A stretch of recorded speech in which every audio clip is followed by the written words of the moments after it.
In the Tower of Learning, Arkad asked, "Who else has a tale of good luck?" Who else has a tale of good luck? I'm a buyer of animals, mostly camels and horses. Sometimes I do also buy the sheep and goats. The tale I am about to relate will tell truthfully how opportunity came one night when I did least expect it. Perhaps for this reason, I did let it escape. Of this, you shall be the judge. Returning to the city one evening after a disheartening 10 days journey in search of camels, I was much angered to find the gates of the city closed and locked. While my slaves spread our tent for the night, which we looked to spend with little food and no water, I was approached by an elderly farmer who, like ourselves, found himself locked outside. "Honored sir," he addressed me, "from thy appearance I do judge thee to be a buyer. If this be so, much would I like to sell to thee the most excellent flock of sheep just driven up. Alas, my good wife lied very sick with the fever. I must return with all haste. Buy thou my sheep, that I and my slaves may mount our camels and travel back without delay." So dark it was that I could not see his flock, but from the bleating I did know it must be large. Having wasted 10 days searching for camels I could not find, I was glad to bargain with him. In his anxiety, he did set a most reasonable price. I accepted, well knowing my slaves could drive the flock through the city gates in the morning and sell at a substantial profit. The bargain concluded, I called my slaves to bring torches that we might count the flock, which the farmer declared to contain 900.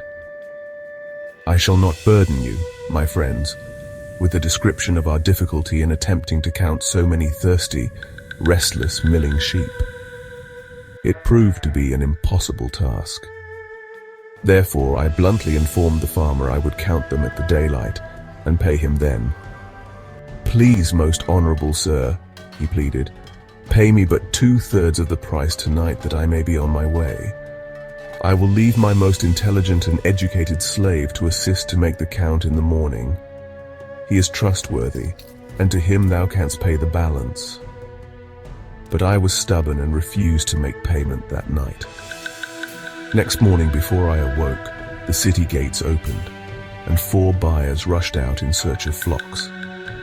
They were most eager and willing to pay high prices, because the city was threatened with siege, and food was not plentiful. Nearly 3 times the price at which he had offered the flock to me did the old farmer receive for it. Thus was rare good luck allowed to escape. Here is a tale most unusual. What wisdom doth it suggest? The wisdom of making a payment immediately when we are convinced our bargain is wise. If the bargain be good, then dost thou need protection against thy own weakness as much as against any other man. My first judgment is my best. Good luck fled from procrastination in both these tales. Yet this is not unusual. The spirit of procrastination is within all men. We desire riches, yet how often when opportunity doth appear before us, that spirit of procrastination from within doth urge various delays in our acceptance. Like our friend the buyer, I also had to recognize and conquer procrastination. To me, it proved to be an enemy, ever watching and waiting to thwart my accomplishment. The tale I did relate is but one of many similar instances I could tell to show how it drove away my opportunities. It's not difficult to conquer once understood. No man willingly permits the thief to rob his bin of grains. Nor does any man willingly permit an enemy to drive away his customers and rob him of his profits. When once I did recognize that such acts as these my enemy was committing, with determination I conquered him. So must every man master his own spirit of procrastination before he can expect to share in the richest treasures of Babylon. What sayest, Arkad?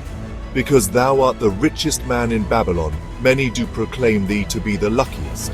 Dost agree with me that no man can arrive at a full measure of success until he hath completely crushed the spirit of procrastination within him? No man can arrive at a full measure of success until he hath completely crushed the spirit of procrastination within him. I do see good luck in a different light. I had thought of it as something most desirable that might happen to a man without effort upon his part. Now I do realize such happenings are not the sort of thing one may attract good luck to oneself. It is necessary to take advantage of opportunities. Therefore, in the future, I shall endeavor to make the best of such opportunities as do come to me. The truth is this: good luck can be enticed by accepting opportunity.